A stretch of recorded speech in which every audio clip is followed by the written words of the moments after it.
गायत्री मंत्र मेडिटेशन या ध्यान की तुलना में ज़्यादा प्रभावशाली क्यों है? मैं अक्सर ये कहता हूँ कि मेडिटेशन की तुलना में गायत्री मंत्र ज़्यादा प्रभावी है, आपके ऊपर ज़्यादा प्रभाव पैदा कर सकता है, ज़्यादा सकारात्मक परिणाम ला सकता है मेडिटेशन की तुलना में।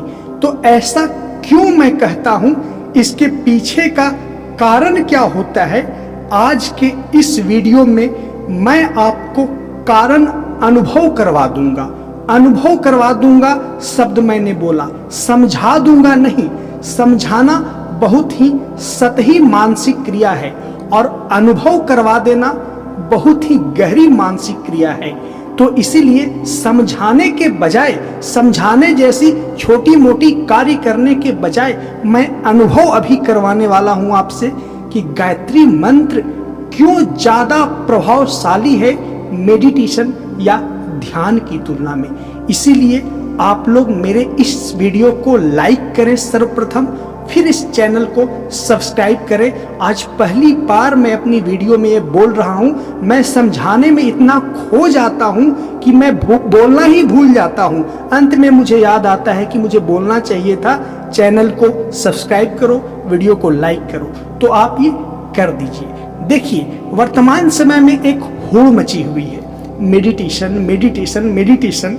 लेकिन मैं अपने अध्ययन और अनुसंधान और अनुभव के आधार पर आज मैं आपको अनुभव करवाने वाला हूं कि मेडिटेशन क्यों नहीं, गायत्री मंत्र क्यों।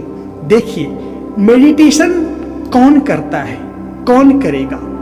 आप करेंगे, मैं करूंगा, या जिनके अंदर मेडिटेशन करने की जिज्ञासा है कि मैं मानसिक शांति चाहता हूं, इनर बैलेंस लाना चाहता हूं, आंतरिक संतुलन लाना चाहता हूं, मैं अपनी आंतरिक क्षमता का विकास चाहता हूं, वो व्यक्ति इस प्रेरणा से, मानसिक शांति और संतुलन की प्रेरणा से प्रेरित होकर के ध्यान करने की दिशा में उन्मुख होता है।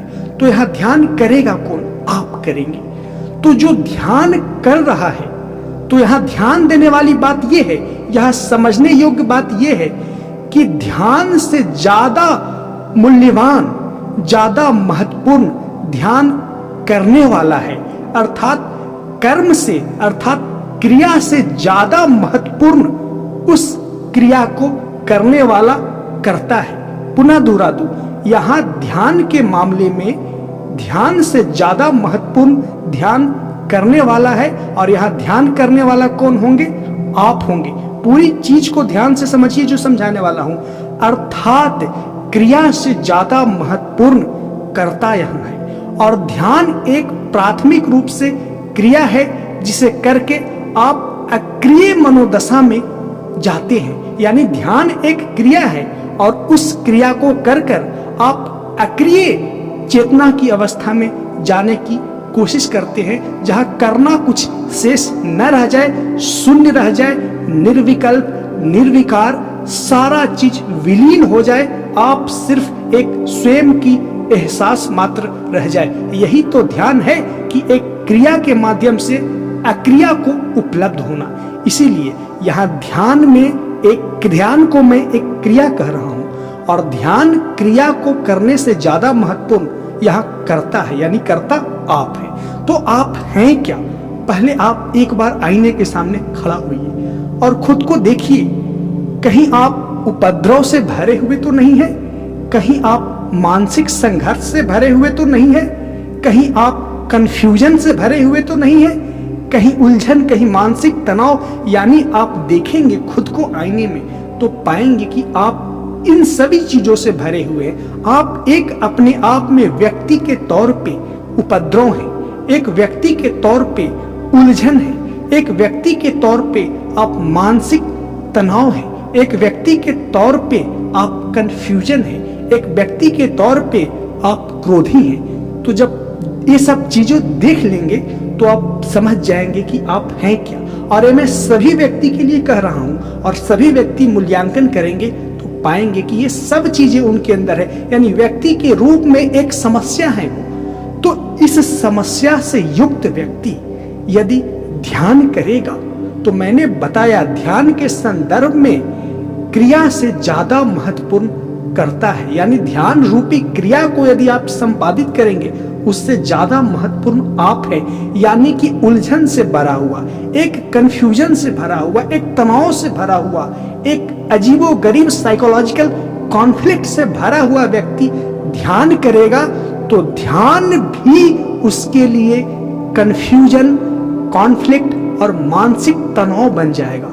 इस साइकोलॉजी को समझने की कोशिश करिए, क्योंकि आप उलझन हो, आप कंफ्यूजन हो, आप एग्रेशन हो, आप अति यौन आवेग से प्रभावित हो और इन सभी चीजों से युक्त आप हो और आप ध्यान करने जाओगे तो ध्यान भी आपके लिए वही हो जाएगा जो आप हो, अर्थात आप जो हो वैसा ही ध्यान को भी बना दोगे और ध्यान आपके जीवन में कुछ नहीं करेगी सिवाय एक उपद्रव और एक बेझिल कार्य बन करके। इसीलिए वर्तमान समय में आप कहते हुए सुनते होंगे कि ध्यान व्यान कभी मेरे पल्ले पड़ा नहीं। बहुत ही हाई लेवल का जो इंटेलेक्चुअल इंडिविजुअल है उनके मुख से सुने होंगे।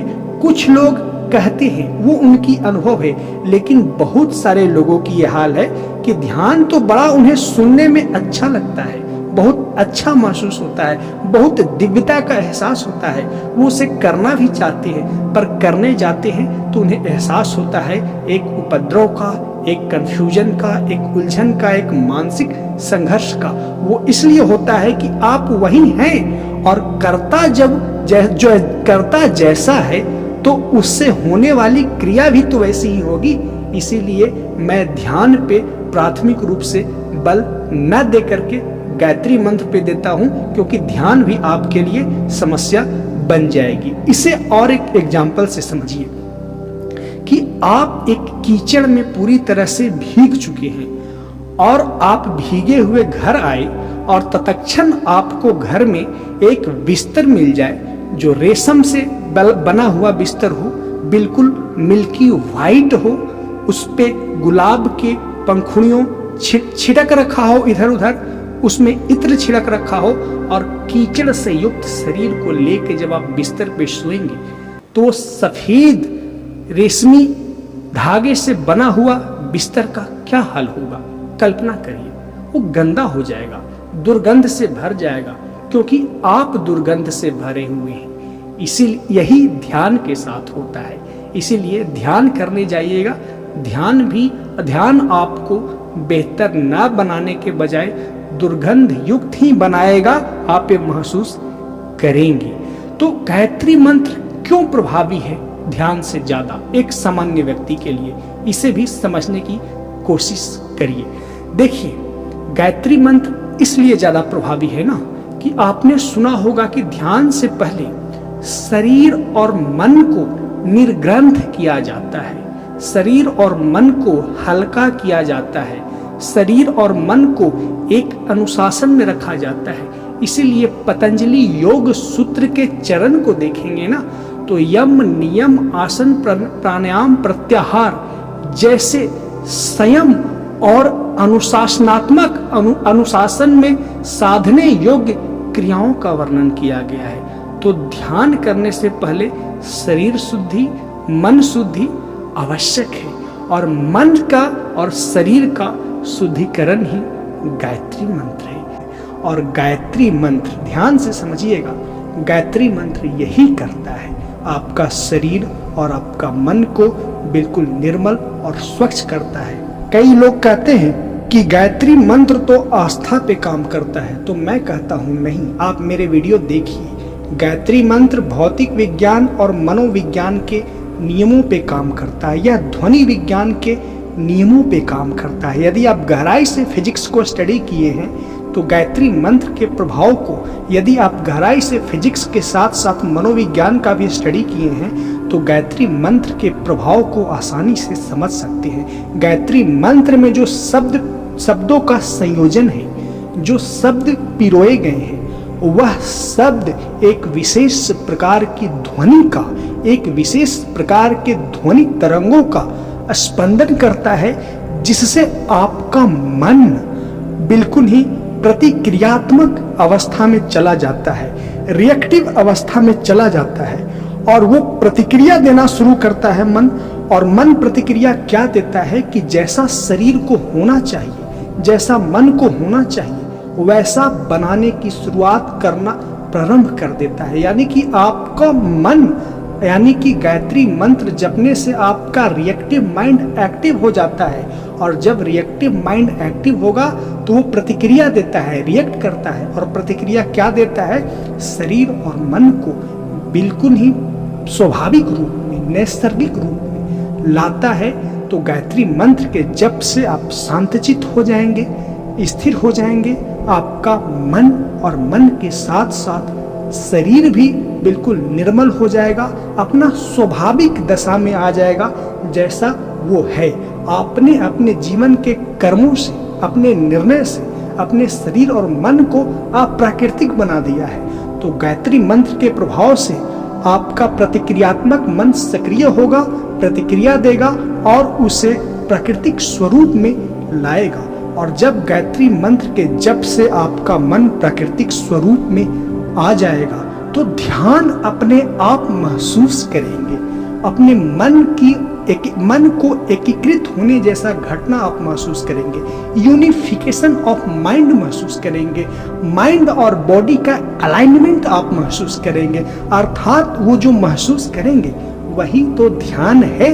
और मैं चलते चलते कह दूं, ध्यान कोई करने की चीज नहीं है, ध्यान एक उप उत्पाद है, मेडिटेशन एक बाई प्रोडक्ट है जो संतुलित शरीर और संतुलित मन के फल स्वरूप या परिणाम स्वरूप उपलब्ध होता है। तो ध्यान कोई क्रिया नहीं है, लेकिन वर्तमान समय में ध्यान को एक क्रिया बना दिया है जिसे करके अक्रिय मनोदशा को उपलब्ध होने के लिए प्रयास किया जाता है। तो आशा करता हूं मेरी इस डीप साइको फिलॉसफी को आप समझे होंगे, जो कि मेरे स्टडी, मेरे अनुसंधान और मेरे अनुभव के आधार पे है।